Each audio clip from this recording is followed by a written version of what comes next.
Θα ξεκινήσουμε λοιπόν πρώτα από το σιρόπι, όπου θα χρειαστούμε 800 γραμμάρια ζάχαρη, μία βανιλίνη, ένα ξύλο κανέλας, λίγα μοσχοκάρφια, γαρίφαλα, 5-6, 500 γραμμάρια νερό,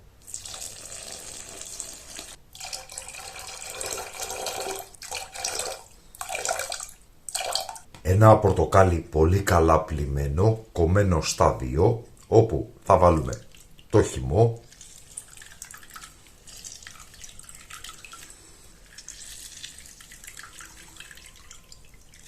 και ολόκληρη τη φλούβα του πορτοκαλιού και 150 γραμμάρια μέλι.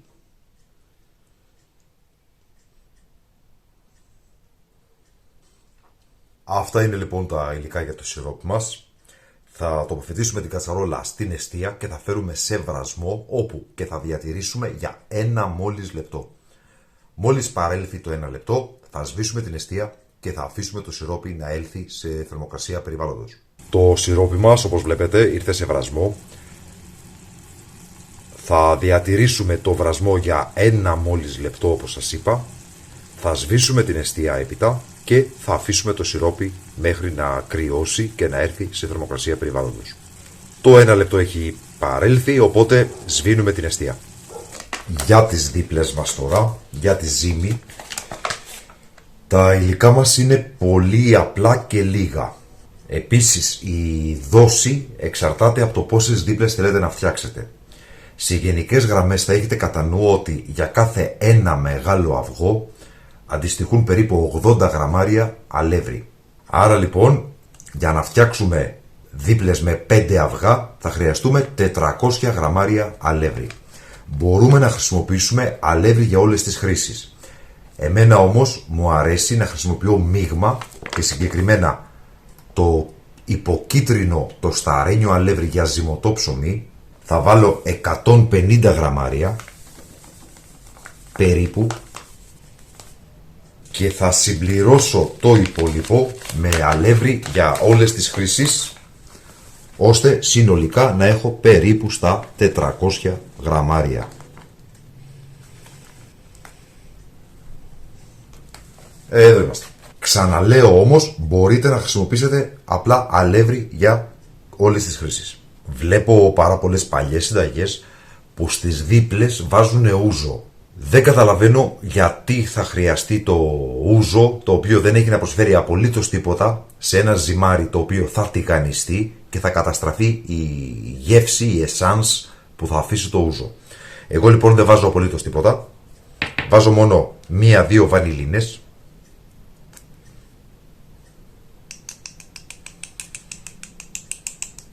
μία πρεζά αλάτι. Θα ανακατέψω το μείγμα μου ελαφρά και θα ανοίξω εδώ στο κέντρο ένα λακάκι. Θα σπάσουμε λοιπόν 5 αυγά, μεγάλα αυγά, τα οποία αυγά καλό είναι να τα προμηθευτείτε από κάποια λαϊκή και όχι από σούπερ μάρκετ.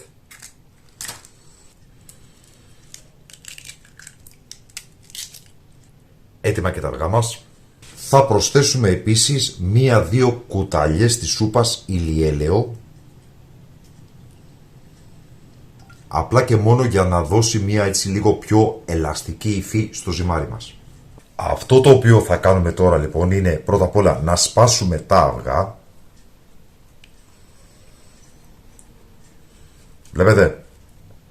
Και έπειτα πολύ απαλά, με κυκλικές κινήσεις, θα αρχίσουμε να ενσωματώνουμε αργά το αλεύρι.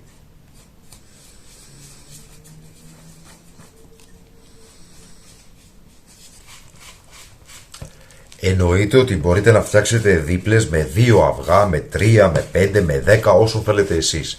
Απλά να θυμάστε ότι η αναλογία είναι 80 γραμμάρια αλεύρι για κάθε ένα μεγάλο αυγό που προσθέτετε. Είναι περίπου εκεί.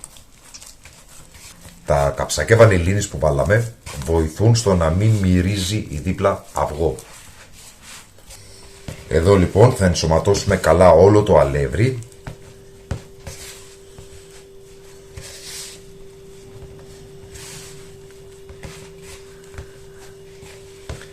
Παρεμπιπτόντως να σας πω ότι η αναλογία αυτή είναι ακριβώς η ίδια για τα ιταλικά ζυμαρικά.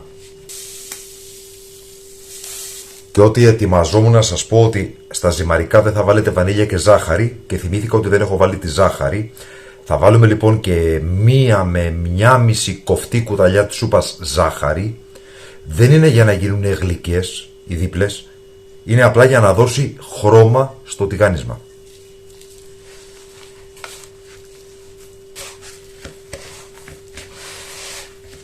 Βλέπετε, μόλις απορροφήθηκε σταδιακά όλο το αλεύρι, το ζυμαράκι μας δείχνει πλέον να είναι εντάξει, δεν κολλάει. Αν χρειαστεί θα κάνετε κάποιες διορθώσεις, δηλαδή αν χρειαστεί 1 κουταλιά της σούπας επιπλέον αλεύρι θα το προσθέσετε. Αν το ζυμάρι έχει βγει εξαιρετικά σφιχτό, μπορείτε να προσθέσετε 1 κουταλάκι ή 2 κουταλάκια του γλυκού νερό ή και ούζο αν θέλετε. Θα προσθέσω εδώ τώρα 1 κουταλιά αλεύρι.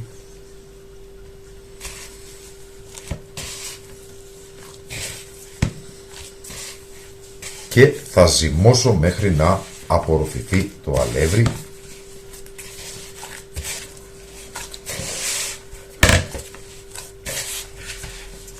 Βλέπετε, έχουμε πλέον ένα ζυμαράκι το οποίο είναι εύπλαστο και δεν κολλάει στα χέρια.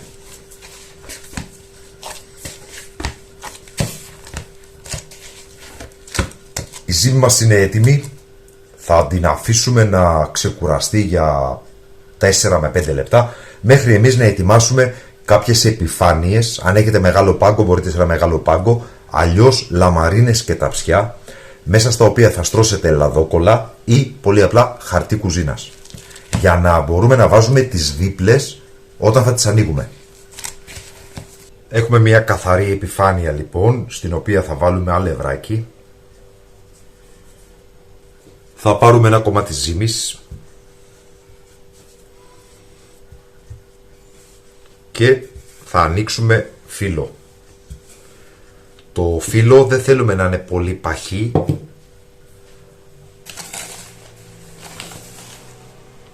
αλλά ούτε και φύλλο για τυρόπιτα. Δηλαδή το πάχος του ας είναι περίπου στα 3-4 χιλιοστά. Από σχέδια και σχήματα μπορείτε να κάνετε πάρα πολλά. Μπορείτε να κάνετε αυτές τις δίπλες που γίνονται ρολό μέσα στο τηγάνι. Εγώ δεν θα σας δείξω αυτά τα πράγματα όμως, γιατί σκοπός είναι να φτιάξουμε παραδοσιακές δίπλες χωρίς να χρειαστεί να φάμε μία μέρα στην κουζίνα. Θα σας δείξω λοιπόν εγώ την πιο απλή εκδοχή. Θα το δείτε και θα καταλάβετε.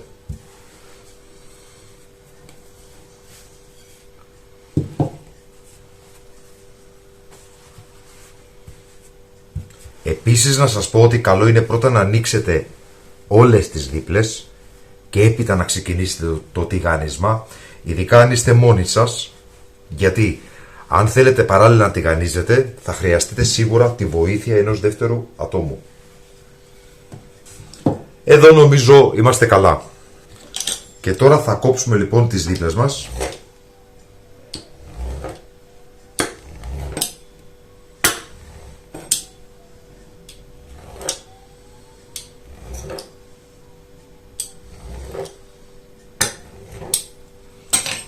Βλέπετε.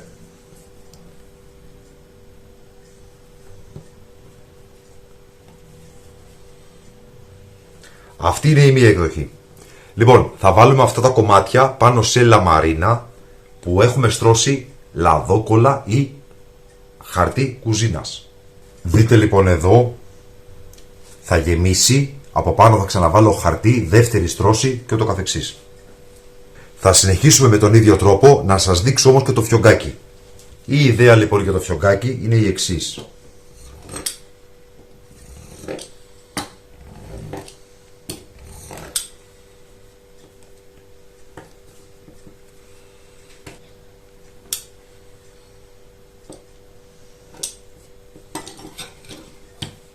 Βλέπετε, εδώ τσακίζουμε στη μέση και μπορούμε να χρησιμοποιήσουμε ένα κομμάτι ζύμης για να δέσουμε.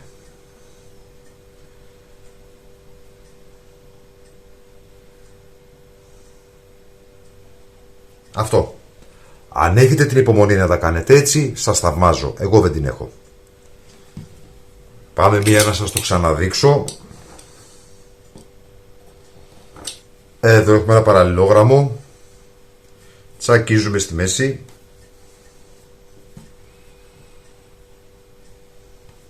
Και εδώ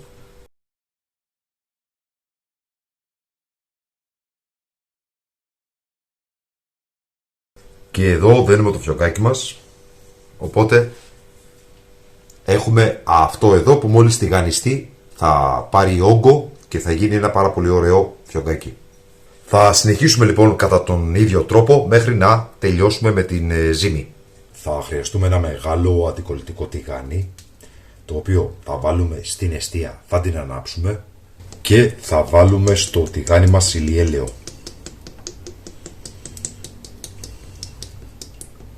Θα δοκιμάσουμε με ένα μικρό κομμάτι ζύμης.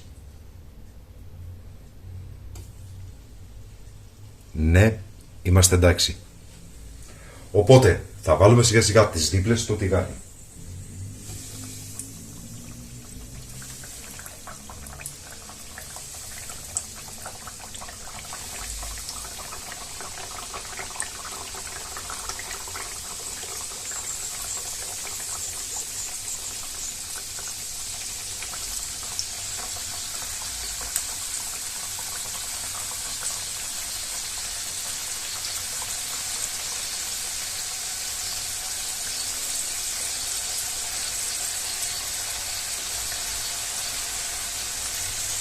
Δεν θέλουν πολύ ώρα τηγάνισμα.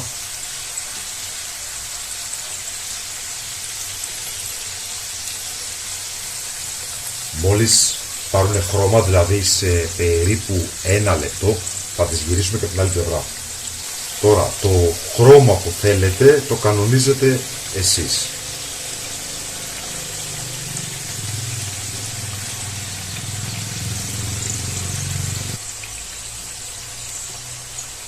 Μόλις οι δίπλες μας πάρουν ένα ωραίο χρώμα,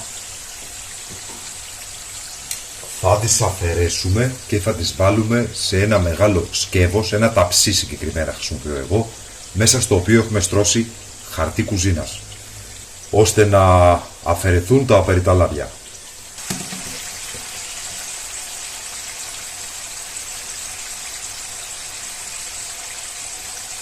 Νομίζω πως οι δίπλες μας είναι έτοιμες. Έχουν πάρει ένα ωραίο χρώμα, ένα golden brown χρώμα. Οπότε θα τις αφαιρέσουμε και θα τις βάλουμε στο σκεύος που είπαμε με χαρτί κουζίνας. Αφαιρούμε και τυχόν υπολείμματα ζύμης, αν υπάρχουν, βλέπετε εδώ, γιατί αυτά θα καούνε και θα μας χαλάσουν το λάδι. Και συνεχίζουμε κατά τον ίδιο τρόπο μέχρι να τελειώσουμε με το τηγάνισμα στις δίπλες μας.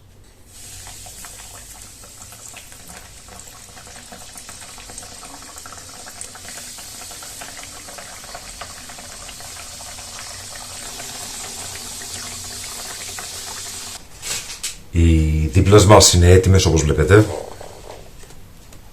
Το επόμενο βήμα είναι να τις σιροπιάσουμε. Πώς θα γίνει αυτό? Θα τις ρίξουμε μέσα στο σιρόπι.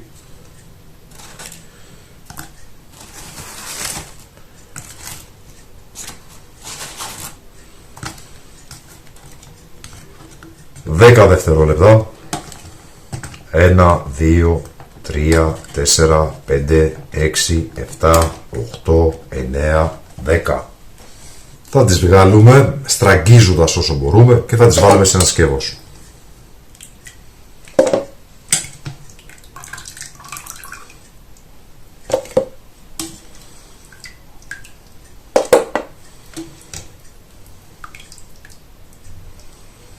Συνεχίζουμε κατά τον ίδιο τρόπο. Θα πάρουμε μια πιατέλα ή ένα ταψάκι, θα στρώσουμε λίγο καρύδι, μια στρώση δίπλες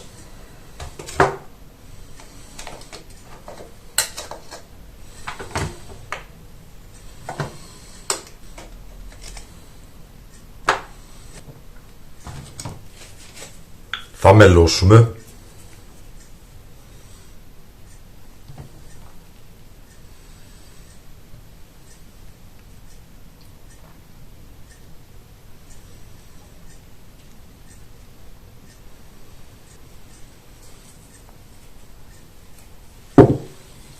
Συνεχίζουμε με καρύδι.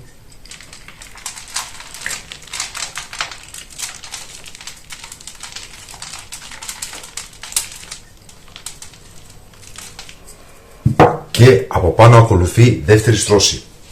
Εδώ είναι το φιωγκάκι που φτιάξαμε. Και κατά τον ίδιο τρόπο θα μελώσουμε.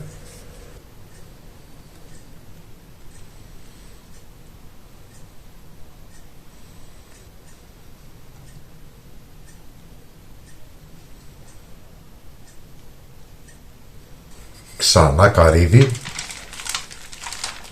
Και ούτω καθεξής μέχρι να τελειώσουν τα υλικά μας.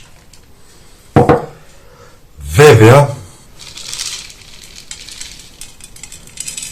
πάντα υπάρχει και η εκδοχή με το φιστίκι αιγίνης, καμπουρδισμένο φιστίκι αιγίνης, για όσους τυχόν από εσάς έχετε αλλεργία με το καρύδι.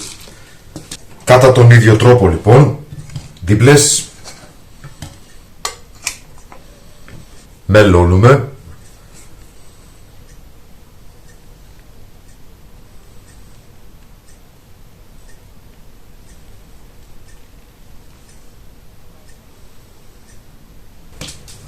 Φιστίκι αιγίνης.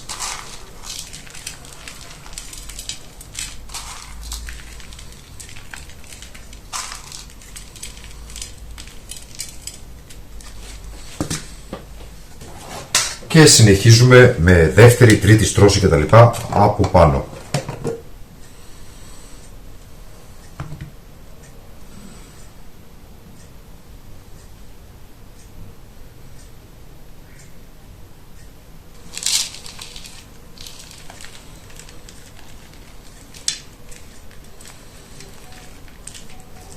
Και η τελευταία στρώση. Μέλι. Και καρύδι.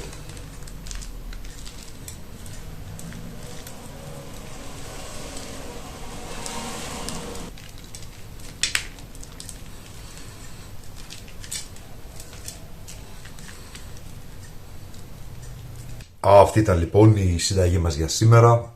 Δίπλες παραδοσιακές με φιστίκι αιγίνης. Και εδώ έχουμε τις δίπλες με το καρύδι. Και οι δύο είναι εξίσου νόστιμες και σας συνιστώ επιφύλακτα να τις δοκιμάσετε.